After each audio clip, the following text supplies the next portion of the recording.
Welcome back to our channel where we provide updates and undisclosed narratives on Catherine, Princess of Wales, and her royal family. We provide you with the exciting news, Camilla in tears, after King Charles approves title, Prince for Prince Edward's son. An informant disclosed the existence of a clandestine assembly of senior working royals. King Charles III bestows a princely title on his nephew James in a strategic elevation aimed at fortifying the monarchy for a new age. Individuals believe this would benefit the Prince and Princess of Wales. Nevertheless, Camilla is displeased since she wants these titles for her child. Buckingham Palace has declared that King Charles III has conferred the title of His Royal Highness Prince onto his youngest nephew James, formerly the Earl of Wessex. This ruling reflects both historical precedent and progressive policy. The announcement, disclosed in a subtle but significant court circular, elevates the Duke and Duchess of Edinburgh's 17-year-old son to the highest echelons of the royal family. He will serve as a significant support for the future reign of the Prince and Princess of Wales. This elevation transcends mere ceremonial recognition for a young individual on the cusp of adulthood. The British monarchy is being intentionally and meticulously reformed to address the pressing need for a robust and reliable cadre of working royals. The King's choice clearly indicates his desire to fortify the Crown's foundations for future generations as the institution navigates the challenges of a slimmed-down model, ongoing health issues, and the voids created by departed members. Prince James of Wessex, recently bestowed with the title of HRH, is on the verge of turning 18, transitioning from a life of closely protected privacy to the glaring scrutiny of public duty. James has remained an enigmatic figure inside the monarchy, as his parents intentionally sought to provide him with a normal upbringing far from the constraints of royal decorum. He is now being requested to serve. Senior royals, including the Princess Royal and the Duke of Edinburgh, have endorsed the judgment, which is grounded on the sovereign's authority as delineated by the 1917 Letters Patent. In rare and candid remarks, they have characterized the initiative not as an extension, but as a significant evolution, a strategy to distribute the substantial responsibility of royal representation among a broader populace. This idea is designed to significantly assist Prince William and Princess Catherine. It will ensure that their future rule is bolstered by a devoted and proficient familial network devoid of the rivalries and internal issues that have historically afflicted the House of Windsor.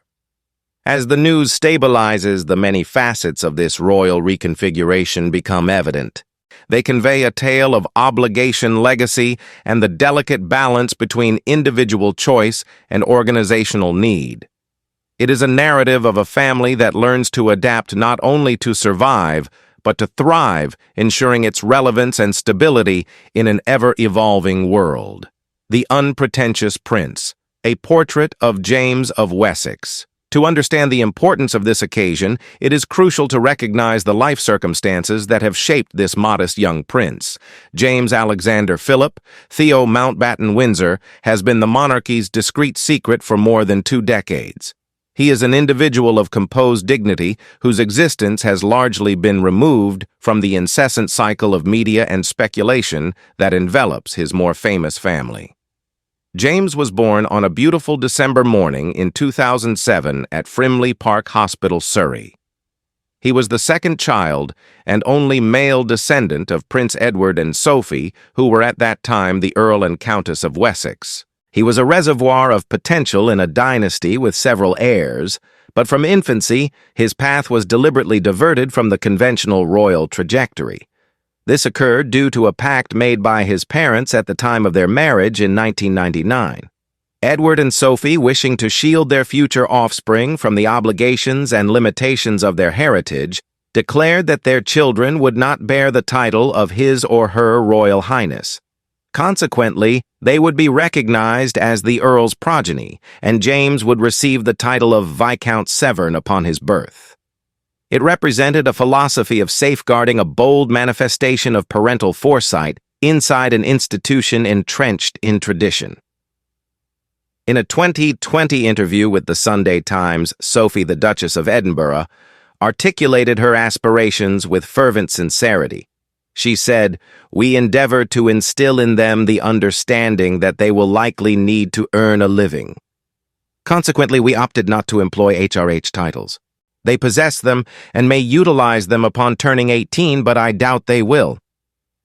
This decision profoundly influenced James's life thereafter. He did not mature within the expansive resonant chambers of a central London palace. Rather, he was raised on the vast breezy grounds of Bagshot Park in Surrey. Many of his royal relatives might have envied his childhood. He donned muddy Wellingtons, attended equestrian events on weekends, and relished the liberty of blending in with a crowd. He spent considerable time with his late grandfather, Prince Philip, and his grandmother, Queen Elizabeth II, in the serene, rugged Scottish Highlands at Balmoral. There, he cultivated a passion for fly fishing and various outdoor pursuits. He received a deliberate conventional education. He attended Eagle House School, a co-educational preparatory institution in Sandhurst, and subsequently accompanied his sister, Lady Louise, to St. Mary's School, Ascot. Following this, he enrolled at Radley College, a prestigious all-boys boarding school in Oxfordshire. He exhibited a greater interest in academics than in media attention during his schooling. He was reputedly proficient in history and geography, and his interests indicate that he remained informed about historical and global developments without being constrained by them. They made few public appearances, and those were meticulously orchestrated. For years, he was a transient figure at significant family events, such as Trooping the Color or the Christmas procession to church at Sandringham, a tall, fair-haired youth existing in the public's peripheral awareness. In March 2023, his title transitioned from Duke of Edinburgh to Earl of Wessex, marking a modest yet significant elevation in status. Nevertheless, he maintained a demeanor of humility. He appeared tall and composed alongside his father at public occasions, including the 2024 Easter Sunday service at Windsor, donning a simple suit that belied his growth within the family. Beneath this veneer of normalcy, a burgeoning sense of responsibility and self-assurance was developing. He cultivated interests away from the limelight, a passion for sailing on the Solent, an increasing fascination with diplomacy inspired by observing his mother's engagement with global charities, and a profound commitment to environmental conservation, akin to his uncle the King's enduring pursuits. These endeavors illustrated that he was neither a reluctant royal nor a mere spare within the system. Rather, they demonstrated that he was a young man forging his own identity, much like his sister, Lady Louise, who notably worked at a garden center during the summer prior to attending St. Andrews University to study English. The conferral of his princely title has subtly disrupted the carefully constructed semblance of normalcy. This decision acknowledges the latent potential long speculated upon by royal observers, yet it does so in a manner that is both nuanced and flexible. The title of prince equips him for a life of service, without necessitating an immediate oath of loyalty, allowing him to contemplate his future, whether in academia or another field. It stands as a testament to his parents' grounded upbringing and reflects the evolving demands of the monarchy, transforming a minor footnote in royal history into a pivotal chapter for its future. The royal prerogative, its functionality, significance, and rationale. King Charles's decision to elevate his nephew was a calculated exercise of his royal prerogative, grounded in both legal and strategic considerations. The legal foundation for this action is established by King George V's Letters Patent from 1917, which aimed to clarify and simplify the system of royal titles. The 1917 Letters Patent stipulated that only the sovereign's children, the grandchildren in the direct male line, and the eldest son of the Prince of Wales are entitled to the title of His or Her Royal Highness HRH and the status of Prince or Princess. James was born with the title HRH, Prince James, as he is a grandchild of Queen Elizabeth II through her son Prince Edward. However, pursuant to an agreement made by his parents, this entitlement was suspended, allowing him to live as an ordinary individual until he reached the age of 18. James may have chosen to assume the title upon reaching 18 in December. However, King Charles's preemptive award fulfills a more profound objective. It constitutes a formal endorsement of James's prospective role by the Queen, transforming a personal choice into a state action and serving as a definitive signal of the Crown's trajectory. An official palace communique, portions of which were discreetly disseminated to leading royal journalists, indicated that the primary motivations for the timing of the announcement were the evolving needs of the monarchy and the importance of supporting the direct line of succession. This is not the inaugural occurrence of such an event. The monarchy has long employed the sovereign's prerogative to adapt its structure to contemporary circumstances. Prior to the birth of Prince George in 2012, Queen Elizabeth II issued new letters patent to ensure that all offspring of the Prince of Wales's eldest son would be designated as HRH and Prince or Princess, rather than solely the eldest son. This rectified an issue wherein Princess Charlotte, the firstborn, would have been referred to as Lady Charlotte, while her younger brother, Prince Louis, would have retained the title of Prince. This represented a progressive step towards modernization, underscoring the significance of William and Catherine's entire family and the principle of gender equality. Similarly, Charles's resolution regarding James signifies a pragmatic alteration to the current royal circumstances. The declaration was executed with deliberation, devoid of grand ceremony or public display. Rather, it was merely a formal entry in the court circular, the official daily chronicle of the royal household's undertakings. This unembellished method elucidates the nature of the decision, a utilitarian recalibration rather than an ostentatious flourish. The effects are immediately evident and beneficial. He is now formally prepared to represent the Crown at official functions as HRH Prince James. This may involve attending charity galas and inaugurating community projects as the King's delegate, or potentially undertaking Commonwealth tours and engaging in international duties. This is significant as he can achieve all of this while continuing his education. This will facilitate his gradual acclimatization to public life while maintaining the equilibrium that his parents diligently established. Dr. Ed Owens, a royal historian and author, asserts this is a quintessential Windsor maneuver. It employs a strategy that has existed for approximately a century to address a contemporary concern, the scarcity of reliable royals devoid of scandals. Charles is not establishing a new power base by advancing James. Rather, he is revitalizing an existing one. This approach fortifies the institution without fragmenting it, maintaining the focus on the heir and his family. The decision adeptly circumvents the debates surrounding other title-related matters, such as discussions regarding the princely titles for the Duke and Duchess of Sussex's children.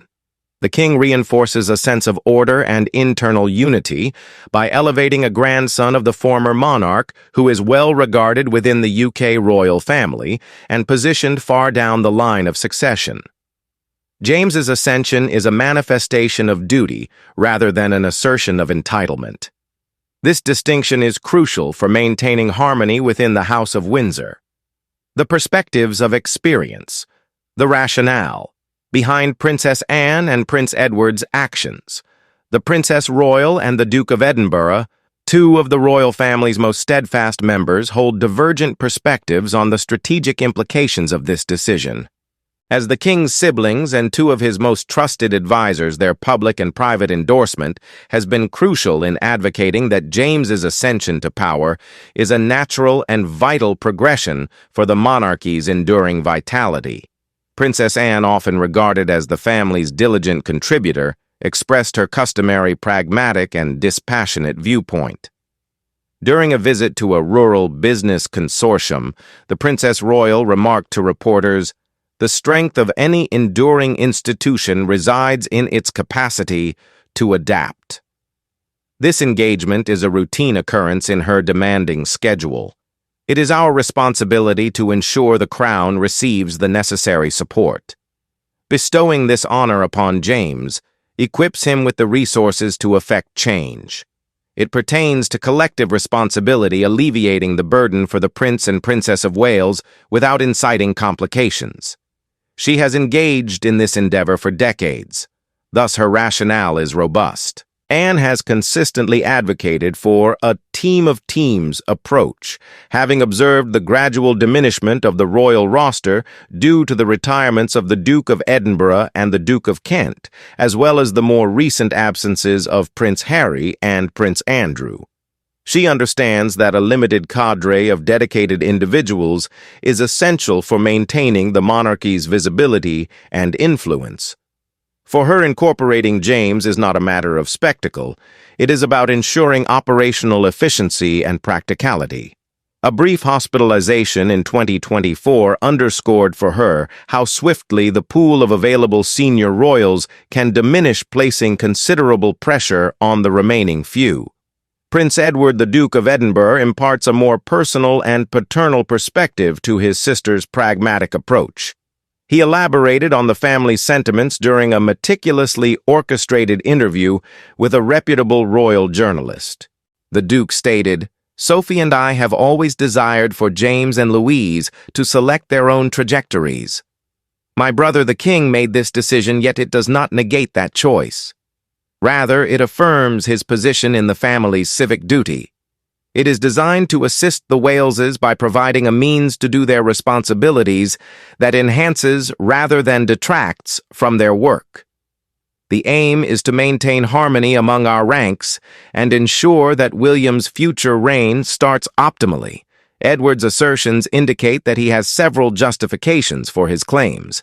As a father, he seeks to ensure his child's safety while fostering independence.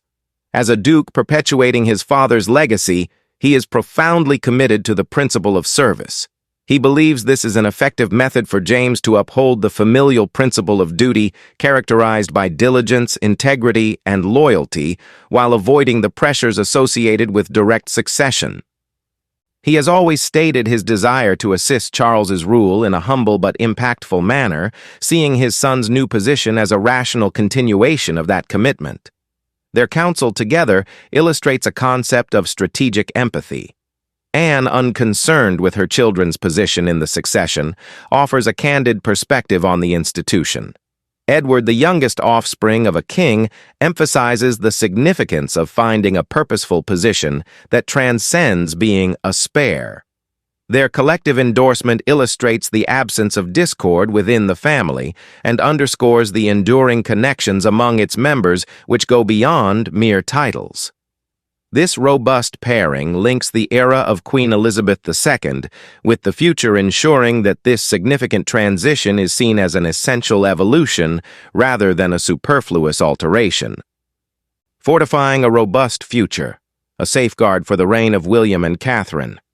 The elevation of Prince James signifies a profound commitment to the future, namely, the reign of Prince William and Princess Catherine. As articulated by his siblings, King Charles's decision aims to safeguard future generations by providing them with a cadre of skilled and devoted family members to assist with the Crown's incessant obligations. The Prince of Wales has often expressed his desire for a more modern and purposeful monarchy, one that prioritizes impactful interactions above mere attendance numbers. The Princess of Wales's exemplary efforts in early childhood development and mental health align seamlessly with this objective, since she has a distinct, purpose-oriented mission. However, both are well aware of their limitations. The concept of a slimmed-down monarchy is favorable in theory, yet it has not proven effective in practice. The new title for Prince James provides essential assistance precisely where it is most needed. He is 16th in the line of succession to the throne, firmly positioned behind William and his three offspring. He does not provide a constitutional challenge or a danger to the monarchy. A court servant said that he embodies all support, no succession, allowing him to serve as a faithful lieutenant, assisting the future king and queen without overshadowing them. In a recent piece, royal author Robert Jobson said, "William's responsibilities are already substantial with his preparations for the throne, including his expanding role in the duchies of Lancaster and Cornwall. James serves as a valuable source of assistance. He is capable of doing regional visits, participating in youth forum engagements, and fulfilling patronage activities that are significant for the monarchy's visibility, but somewhat exhausting for the heir. Preliminary indications suggest a synergistic approach. Reports indicate that palace officials are exploring options for James to accompany Prince William at environmental conferences. This aligns with James's interests and his uncle's Earthshot Prize initiative. He may also be required to assist with the efforts of the Princess of Wales, such as serving as a youth ambassador for her mental health campaigns or contributing to her Shaping Us program, which provides a fresh youthful perspective. This fortification addresses the actual challenges confronting the institution. King Charles is prioritizing his health and maintaining a reduced public schedule, while the Princess of Wales continues her recovery. This indicates an unprecedented need for trustworthy representatives. Palace assessments indicate that Prince James could proficiently manage 75 to 100 formal engagements annually upon completing his education. This would simplify matters for senior royals and decrease the risk of weariness. Having a reliable family member like James to co-host events or represent the family at special occasions is very advantageous for Princess Catherine. It ensures that her paramount pursuits continue and get recognition even if she must prioritize her health. The Daily Mail cited a source affiliated with the Waleses, indicating that Prince William was pleased with the choice and saw it as a demonstration of family fortitude in action. The methodology is exceptional due to its nuanced nature. There are no power usurpations or competing factions. All individuals are collaborating towards a unified objective. Princess Anne's emphasis on efficiency and Prince Edward's commitment to justice reinforce this paradigm, enabling William and Catherine's artistic endeavors to flourish unencumbered by practical constraints. As the moment approaches, Prince James is being positioned as the discreet quartermaster, amassing resources for a rule that aspires to be both formidable and relatable. A novel framework for service, transforming the roles of younger royals. The ascendance of Prince James reverberates across the monarchy, indicating a potential new epoch in the use of its younger, less prominent members. It outlines a strategy for engaging in a significant manner that goes beyond the mere choice of being a full-time working royal or a private individual. This novel paradigm is founded on invitation, not imposition, allowing the subsequent generation the autonomy to engage in their own manner. Princess Anne has consistently endorsed this perspective. In an interview for Horse and Hound magazine, she said, "Youth imparts vigor and a fresh perspective." James's approach is not a paradigm for universal emulation. Rather, it illustrates to his peers that there are structured strategies for assistance. It concerns the equitable distribution of responsibilities. The tasks will likely align with James's strengths and interests.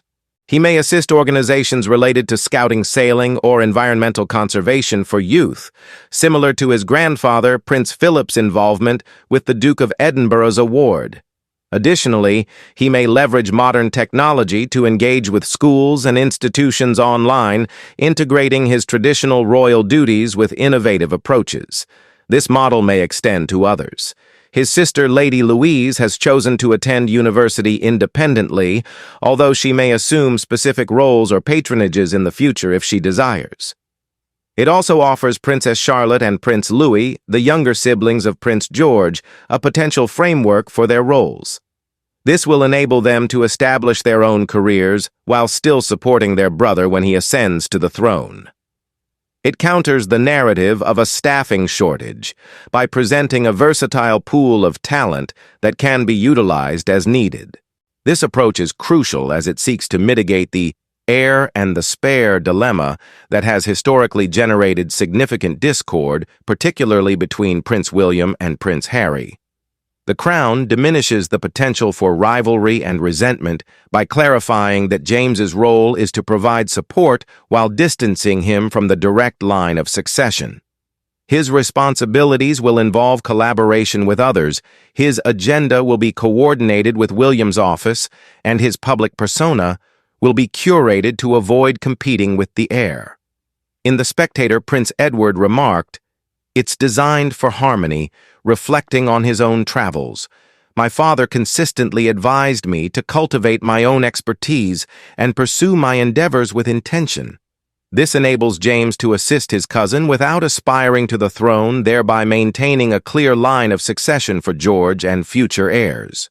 This flexible opt-in model is inspired by the successful Scandinavian monarchy, wherein younger royal family members often pursue their own careers while occasionally fulfilling official duties. This approach maintains public engagement and involvement without the substantial costs and scrutiny associated with an increasing number of full-time royals. It provides young individuals with a sense of purpose without constraining them, allowing them to partake in a living legacy while retaining control over their own futures. Conclusion: a dynasty transitioning for a new era. His ascension to the throne as HRH, Prince James of Wessex, signifies a new era in the extensive history of the House of Windsor. It embodies a narrative of understated valor, collaboration, and a family's dedication to safeguarding their future. King Charles's vision, articulated through the candid remarks of Princess Anne and Prince Edward, has positioned his young nephew as a pivotal figure in a more adaptable and streamlined world. This decision fortifies William and Catherine's impending reign without diminishing their prominence. It provides them with the institutional authority necessary to actualize their vision for a modern monarchy.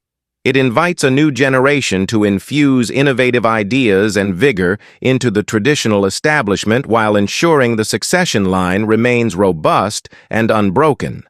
Speculation surrounds Prince James's forthcoming decisions, whether to pursue higher education domestically or internationally, enlist in the military, or engage in environmental conservation. Regardless of his choice, his new title equips him for a life dedicated to both public service and personal aspirations. The monarchy continues to confront numerous challenges, including public sentiment regarding pageantry and the necessity to address global social justice movements. Nevertheless, this decision reflects a profound readiness for transformation, a crown attuned to the currents of contemporary society. The monarchy subtly expresses its commitment to modernity through a nuanced amalgamation of tradition and innovation. While Prince James's ascension is minor within the extensive narrative of royal history, its implications are significant. It exemplifies the potency of familial bonds and serves as a model for future preparedness. As the palace illuminates new horizons, one constant remains: there is fortitude in unity and wisdom in advancement. The Windsor family remains vigilant, with their youngest prince serving as a modest beacon amidst encroaching shadows. Thank you for watching the video. Please let us know your thoughts, and goodbye for now.